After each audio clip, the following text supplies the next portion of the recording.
வறுத்த நிலக்கடலை 1 கப்பு, உருண்டை வெல்லம் 1 கப்பு. இதை ரெண்டையும் மிக்சியில் அடித்து தனித்தனியாக அடித்தோம்னா அப்புறமா சேர்த்து அடித்து உருண்டை செய்வோம். மிக்சியில் கடலை அடித்து நுணுக்கிக்குவோம்.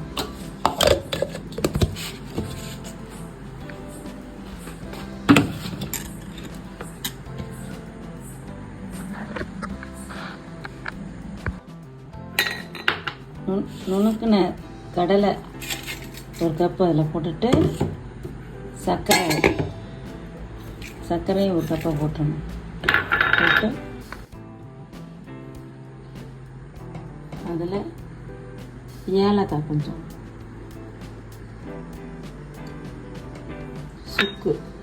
சுக்குத்தூள் போட்டு எல்லாத்தையும் கிளறி உருண்டை பிடிக்கலாம்.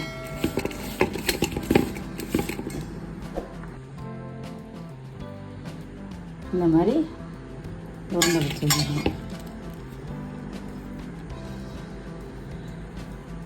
சின்ன பிள்ளைங்க கூட கடல மிட்டாய் திங்கலைன்னா கடல உருண்டை செஞ்சு கொடுத்துடலாம். எல்லாம் எல்லாத்தையும் சேர்த்து கலந்த பிறகு இந்த மாதிரி உருண்டையை வச்சு கடலை மிட்டாய் லட்டு சாப்பிடலாம் வாங்க.